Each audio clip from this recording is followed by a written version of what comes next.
আমার এই সংসারটা ভাঙার মূল কারণ হচ্ছে আমার ননদ। তরকারির যে ঝোলগুলা ওইগুলো আমার চোখের মধ্যে যাইতেছিল। আমি ওনারা অনেক চিৎকার করে বলছি যে আমার একটু পানি দাও, আমার চোখ জ্বলতাছে। উনিও আমার পানি দিল না, আর ওনার মাও দাঁড়া দাঁড়ায় তাকায় আছে, দিল না। কেউ আমার পানি দিল না।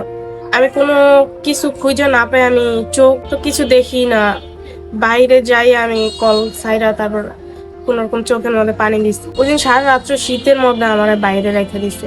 আমি চেষ্টা করছি ঘরে ঢোকার জন্য, বলছে যে আমার ঘরে নাকি কোনো জায়গা নেই, আমি চলে যাইতাম। তারপর আমি সকালে চলে আসছি আমার মায়ের কাছে।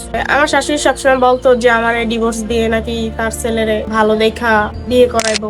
আর আমার ননদ চাইতো যে আমি তার ভাইয়ের সংসারটা না করি, তাদের হয়তো বা কম পড়া যায়। এই কারণে আমি লম্বা একটু শর্ট ছিলাম, আর তার ছেলে অনেক লম্বা চোরা ছিল।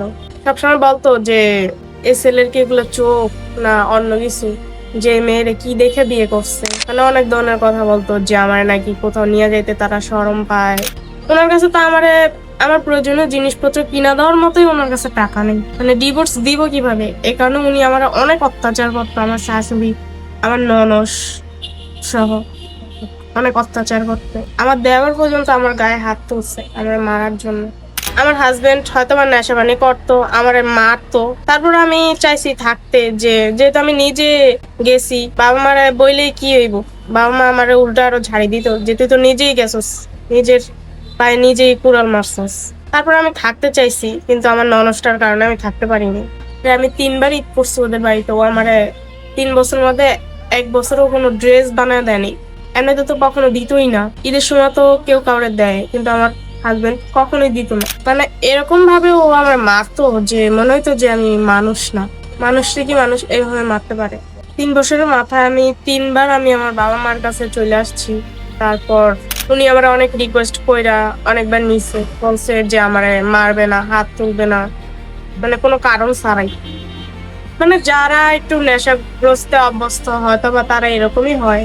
6 মাস 1 বছর মানে এতটা ভালোবাসা দেখায়, যদি সারাটা জীবন যদি এইভাবে ভালোবাসা দেখাইতো পুরুষ, তাহলে হয়তো বা কোনো মেয়ে সংসার ছাইরা আসতো না। 3 বছর আগে আমি ফ্যামিলির বিরুদ্ধে যে বিয়ে করছিলাম ভালোবেসে একটি ছেলেকে, সে মানে আমাকে এরকম ভাবে ঠকাইছে, মানে বলার ভাষা নেই। আর মানে কখনো ভাবি নাই যে এই মানুষটারে বিয়ে করলে আমি এতটা জীবনে কষ্ট পাবো।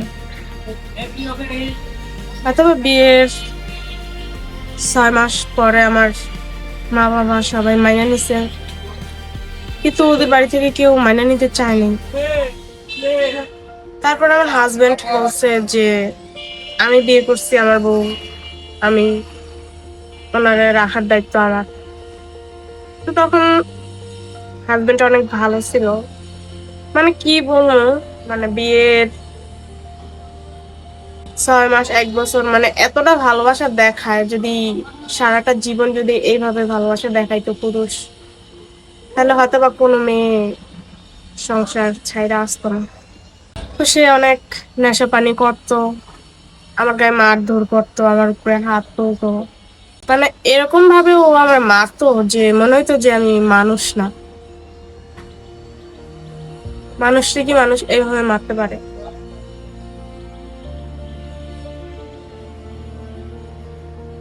3 বছরের মাথায় আমি 3বার আমি আমার বাবা মার কাছে চলে আসছি।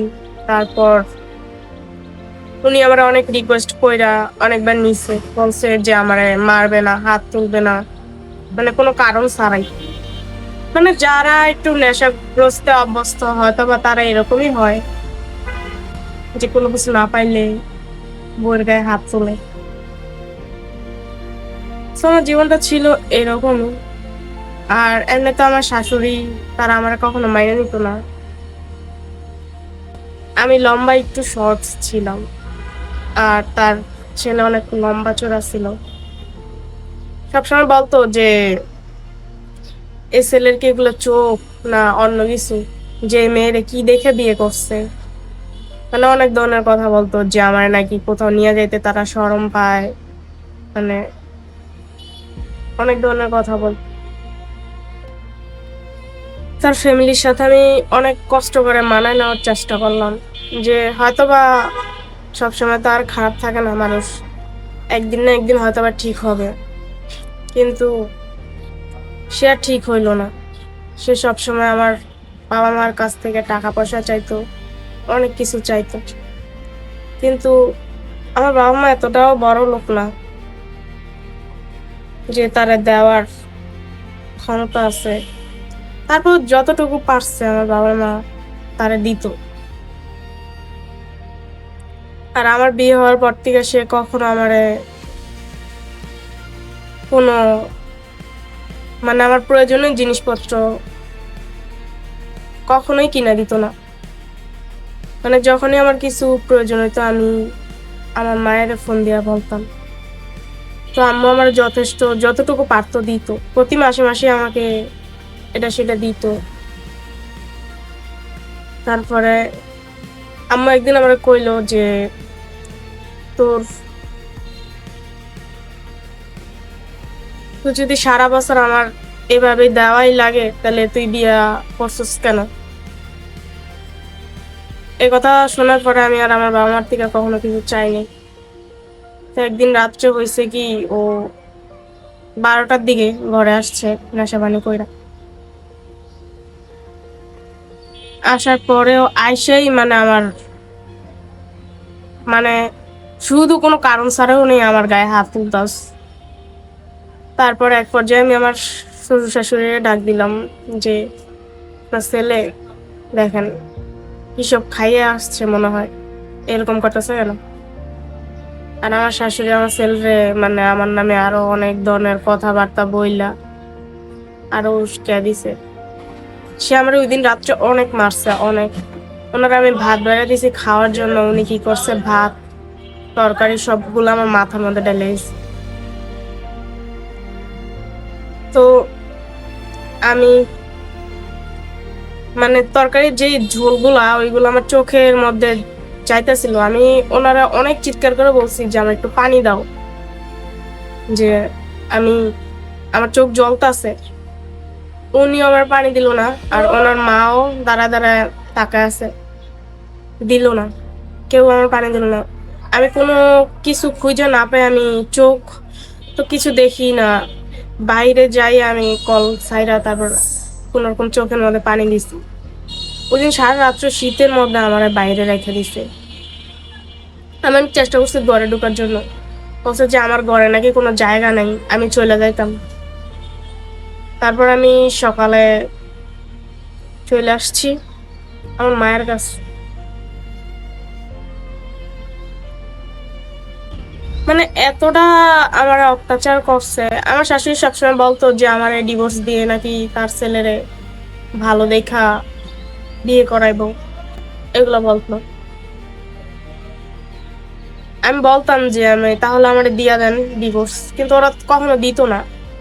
আমার হাজবেন্ড আমার কাবিন দিয়েছিল 3 লাখ টাকা। ওনার কাছে তো আমার প্রয়োজনীয় জিনিসপত্র কিনা দেওয়ার মতোই ওনার কাছে টাকা নেই। উনি আমার মানে ডিভোর্স দিব কিভাবে, এই কারণে উনি আমার অনেক অত্যাচার করতো। আমার শাশুড়ি আমার ননস সহ অনেক অত্যাচার করতে। আমার দেওয়ার পর্যন্ত আমার গায়ে হাত তুলছে আমার মারার জন্য। এই কারণে উনি কখনো আমার ডিভোর্স দিত না।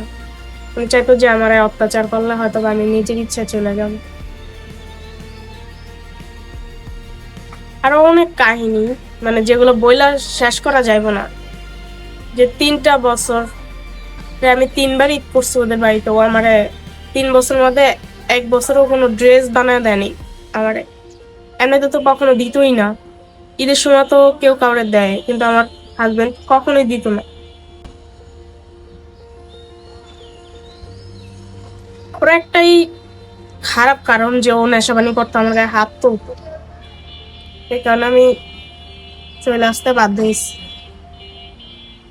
ননস ছিল মানে ওনার বিয়ে হয়েছে, ওনার 2টা সন্তানও আছে। মানে ওনার হাজবেন্ড বিদেশে থাকতো আর উনি এই বাড়িতে থাকতো আর কি, ওনার বাবার বাড়িতে, আমার শ্বশুর বাড়ি। উনি সবসময় কখনো আমার ভালোটা চাইতো না, সব সময় চাইতো যে আমাদের সংসারে যাতে ঝগড়া লাগিয়া থাকে, মানে আরো অনেক ধরনের ঝগড়া সৃষ্টি করতো। আমার শাশুড়ি যদি খারাপ ছিল, তারপর আমি ওনারে মানা নিছি, কিন্তু এই ননসটা আসার পরে মানে আমার সংসারটা পুরাই এলোমেলো হয়ে গেছে। এইরকম মানে কিভাবে হয় মানুষ, যে আমার নিজে তো নিজের শ্বশুরবাড়িতে সংসার করতে পারি না, এই কারণে এই জায়গায় এসে ভাইয়ের সংসারে অশান্তি করবো। মানে আমি অনেক জায়গায় অনেক ননসদের এরকম দেখছি, যে যারা নিজের শ্বশুরবাড়িতে থাকতে পারে না, বাবার বাড়িতে আইসা ভাইয়ের বউরে কিভাবে অশান্তি করা যাইবো, কিভাবে তার সাথে হিংসা করা যাইবো, মানে এগুলা চিন্তা করে, মানে এগুলা নিয়েই পড়া থাকে। তবে সব ননসরা একরকম না, কিন্তু উনি যেরকম ছিল, ওনার মতো এতটা নিকৃষ্ট এতটা বাজে মহিলা আমি মানে কোথাও দেখি নাই। বিয়ের প্রথম প্রথম আমি আমার শাশুড়ি অনেক মানায় নিছি। যখন উনি আসছে, উনি আর কি আমার বাড়িতে আরো কাকি শাশুড়ি ছিল, জেঠি শাশুড়ি ছিল, তাদের সাথেও আমার নামে আর কি অনেক ধরনের ঝগড়া লাগা রাখতো, যে আমি নাকি তাদের নামে ওনার কাছে এই কথা বলছি এই কথা বলছি এগুলো বলতো।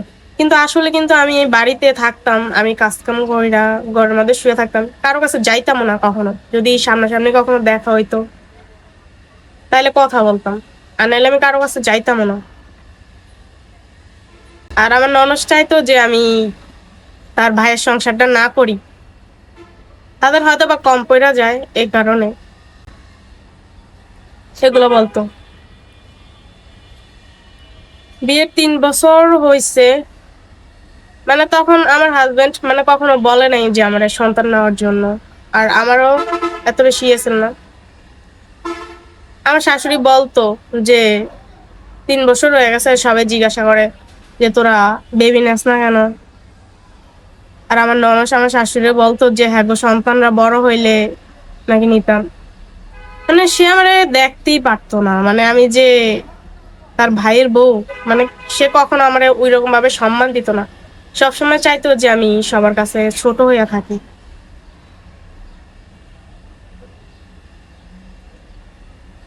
আমার এই সংসারটা ভাঙার মূল কারণ হচ্ছে আমার ননদ।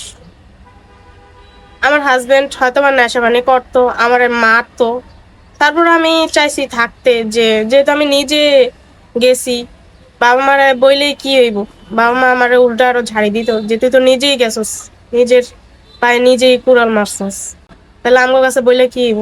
তারপর আমি থাকতে চাইছি, কিন্তু আমার ননসটার কারণে আমি থাকতে পারিনি। উনি আমার মানে এরকম ভাবে অত্যাচার করতো, মানে আমার বলতো সবসময় যে হ্যাঁ ভাইয়ের সংসার নাকি আমি কখনো করতে পারতাম না। আর আমার শাশুড়িও আমার ননসের সাথে মিলা বলতো যে একদিন না একদিন তোরে এই সংসার ছাড়ামু, তো কি দরকার আছে। এই কারণে আমি ওই দিন সারা রাত্র আমাকে বাইরে রেখে দিছে, এত শীত। রাত্রে 11টা 11:30 পর্যন্ত আমি বাহিরে ছিলাম, আমার এই ঘরের ডাকেও নেই। আর আমার হাজবেন্ড কই যায় বসে রয়েছে, মানে তার কোনো খোঁজ নেই। তার আমি কল পর্যন্ত দিছি যে আমার অনেক শীত লাগতেছে, আমি বাহিরে বসে রয়েছি, কিন্তু উনি আসে নাই। তারপর আমার এক কাকি শাশুড়ি, উনি আমারে রাত্রেবেলা বের হয়েছিল, তারপর আমারে দেখে যে আমি তাদের দরজার মানে সাইডে পিড়ার উপরে বসে আছি। তারপর উনি আমার ঘরে নিয়ে শোয়াইছে। সকালবেলা আমার শাশুড়ি হয়তো বা আমার জুতা দেখছে তাদের দরজার সামনে। তারপরে আমার ওই কাকি শাশুড়ি সহ বকাবাজি শুরু করছে, আমারে বলে যে বাড়ি থেকে বের হয়ে যেতাম, আমার কাপড় চোপড়, তারপর আমার প্রয়োজনীয় জিনিসপত্র এগুলা আর কি উনি ফালাই দিত ঢিল দিয়া উঠানের মধ্যে। তারপর এক পর্যায়ে আমি আমার বাবা মার কাছে চলে আসি। আমি এই জায়গায় আসার পরে আমার কখনো খোঁজও নেয় নাই, কখনো ফোন দিয়া বলে নাই যে যাই হইছে আইসা পর বা কিছু। তারা কখনো চাইতো না যে আমি ওই সংসারটা করি, এই কারণে হয়তো বা বলে নাই। আর তারা ভয়ে হয়তো বা যে আমার ওনারা কাবিন দিছে, এতগুলো টাকা ওনারা কোথা থেকে দিব, এই কারণে হয়তো বা নিজেই চাইতো যে আমি চইলা যাই। আমি সংসারে 3টা বছর অনেক কষ্ট করছি।